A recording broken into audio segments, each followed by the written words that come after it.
Well, I can kind of, I want to talk about the main experience, which, kind of know about a bit. Um, because I feel like that kind of falls under two, at least two of the three, categories. So the first thing I would just say, even like just sometimes for me, subconsciously knowing things. So I would go when I would go to a lot of these hypnosis conferences, I would encounter people that are mystics, or even have psychic abilities. And they would always come up to me and say, Albert, you're really psychic. You're really spiritual. And I didn't necessarily believe that because I don't have visions. I don't have premonitions. But I have had a lot of people tell me that sometimes I would make statements that I wouldn't even realize I'm saying that spoke directly to their soul. Like one of the last conference that I presented at, I don't even remember what I said, but I was talking about like the concept of soul families and soulmates um and I turned and I made a remark and she said I looked right at her. And what the statement I made was exactly what she was going through.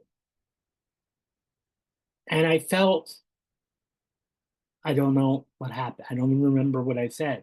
Because she said, oh, I'll tell you later because we were a bunch of people. I said, so what did I say? And she's like, I'll tell you later. We never reconnected. And maybe I don't even need to know that, exactly what I said. But it was just that statements like that that I think are like everyday miracles. So I'll tell you two stories. The first, the main one, another one I had when my grandmother passed, my paternal grandmother passed away when I was 14. And it was a very hard passing for me. So we were going through her things like right before her funeral. And I remember I don't even remember doing this, but somehow I walked out of the house with her ring in my pocket, like a wedding ring. And I remember um coming home and like confessing it to my parents. I was crying, like I'm so sorry. I didn't mean to do this. I'll have to return it. And it so happened that that was the one thing that they wanted, my parents wanted. So I have to think, and again, I don't, if people believe in this, was my grandmother directing me from beyond to do this? So that was a miracle. Now, the second one, miracle, is a story that rocked my world when I was, 30 years old. So I was in the middle of my PhD program, and it's an online school. So, but in order to maintain accreditation status, we had to do multiple residencies throughout the time. And it was like 500 hours of face-to-face time. So the first one was a 2 week stint in Minneapolis, and it was at the University of Minneapolis, where we had to, attend classes. It was like classes all day long, seminars all day, workshops all day long. So at that time, and this is going to date me, this is when MySpace was available. We all remember MySpace. Some of us may, some of us may not. But anyway, um, MySpace had groups, just like Facebook, just like LinkedIn. So MySpace had my school had set up a MySpace group for Walden. It was like what's going on with school, Walden University. So it was for this particular residency because it was all different disciplines. It was not just psychology; it was education, business, nursing, and all that. And it was just kind of a way to connect, roommate share, all of that kind of thing. So I started talking to this lady from California who was going for her PhD in education and leadership. She was a teacher for many years and wanted to become school for a supervisor. So we started chatting, and it was not anything romantic. It was pretty much a nerdy chat. I mean, we were talking about educational theories. We were talking like really, literacy programs. It was nothing like anybody would find who was not in their field exciting. So we were different fields in different parts of the country, different ages. He was considerably older than me, and then I was. So we then, she was going to come the second week of the residency because that was in her program. So I went down there and I started giving her some tips. I said, when you get here, do this, this, and this. We then meet. Now, here's the interesting thing. Even at that time, I noticed some interesting notes here. We planned to meet up, but we met up by accident the first time. We were just passing by each other in the hallway on campus. And we just greeted each other like we knew each other. It wasn't like, hi, are you? It was like, and we hugged, we talked. And as we were talking, I was noticing how I was feeling internally. It wasn't, I can't say it was romantic love. I don't think there was anything romantic there. But what I was noticing was, and this may be a hard, thing for audience to grasp. Every time she smiled, it was like an angelic smile. It was like, like I felt euphoric, like euphoric rush or a smile. I've never experienced that ever. So I remember walking, even going back when the conversation was over, saying, "What was that?" Because I was like, she had the smile of an angel. So the next day, we were chatting again, and we were going to get together because a group of people put together, like, let's go out to dinner at this pub. There were like 10 to 12 of us that were all different programs. We're just going to get together, and she was going to go. And at first, she wasn't going to go because she said she had a headache, which is going to be a precursor to what I think happened a few weeks later. But she was saying she had really bad headache. But she wound up going, and we sat next to her. We were all chatting in a group. And again, this isn't going to date me, but we had cameras, but it was those cameras at that time, from a long distance ago, we actually had to get them developed, wait a week. So, and I was never much of a picture taker. I really didn't like my picture taken. But I said to myself, I said to her, I said, I want to take a picture with you, which was really out of character for me. And we did, we took a picture. And I remember walking back, again, walking back to my room saying, what the hell is up with me? And we take a picture. It was like kind of like mocking myself. What's gotten into me? You know, so anyway, we didn't get to see each other the rest of the time. It was like a really intense few days. So we started texting each other in the airport. This is on a Saturday. I'm going to start mentioning the days because this is kind of giving in context of what happened.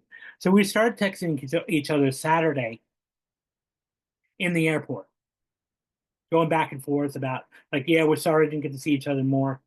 Let's reconnect, because I was at that time I was going to go to the American Psychological Association convention in San Francisco, California, which was 45 minutes from her.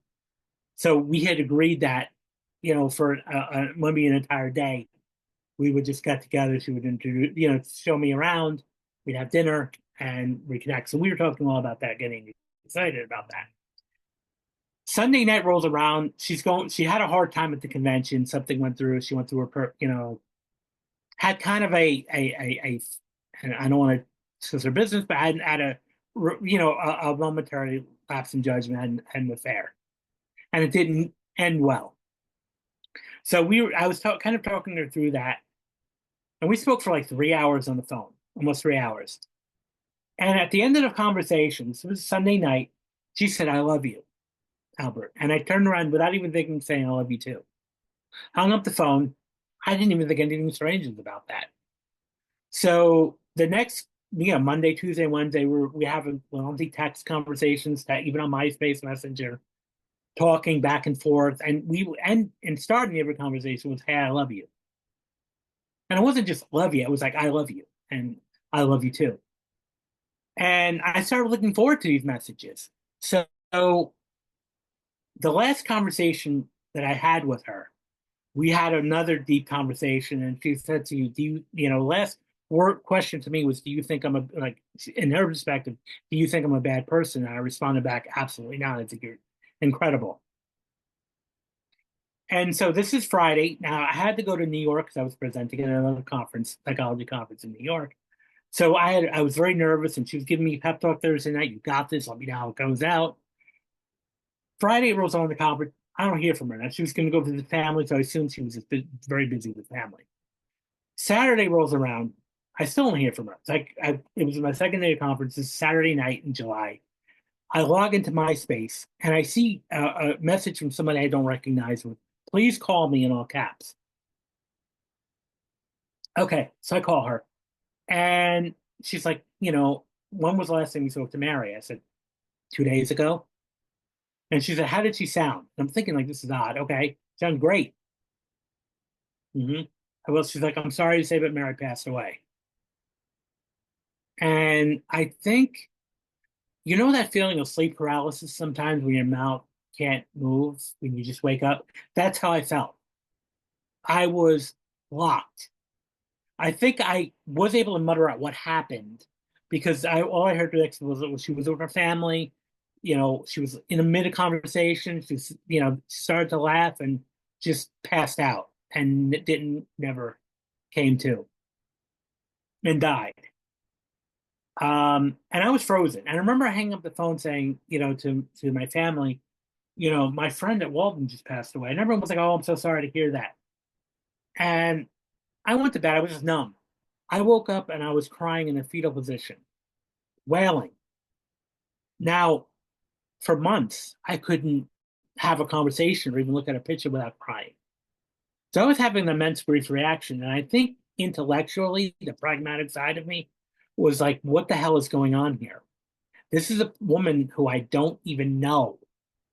Less than a month. If you talk about the month of that's the time we started talking, and the moment she passed, it was not even a month. Why am I reacting this way? So a few weeks after her passing, her friend, reached out again, say, "How you doing?"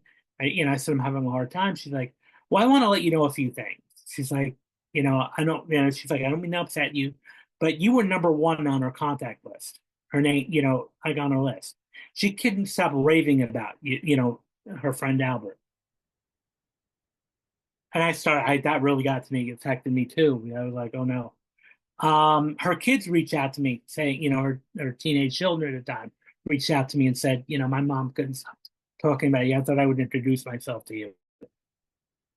Um, it doesn't end there. So I posted a tribute, like an online message board about her with a picture and saying, you know, oh, thank you. I'm really distraught. And I wrote a pound about how she really helped me and how much I thought she was a good person. A few months later, I get an email with the subject line, "Thank you." And it read, "By the way, I'm Mary's half sister. We were estranged, but after reading her post, I reconnected with her family. And I'm now in, my niece and nephew's life." That changed things. So now I started thinking like maybe it has no, because I was angry for a long time. Why would you, give me this connection, universe, and take it away from me? And what I started to realize the lesson was, well, maybe it's not entirely about you. Maybe I was also there helping her out on her way out. And now I'm thinking that maybe that angelic smile was because she was, transitioning or about to transition. So that changed my view about things, tremendously. Again, some people may listen to this and that may think, okay, this may not be, but for me, that's what I felt like. So it changed my perspective on the entire thing. Um, so, but out of all the deaths, I think that rocked my world. That was probably number two besides my paternal grandmother. And yet, what was mysterious about it was it wasn't a person I really knew. And then I realized, because some people brought out, I was talking to somebody else who's really into spirituality and said that, well, maybe you didn't know this person in this lifetime. Maybe it was somebody in your soul family or someone who had previous life connections with. And maybe this was just a wake up call to change your direction.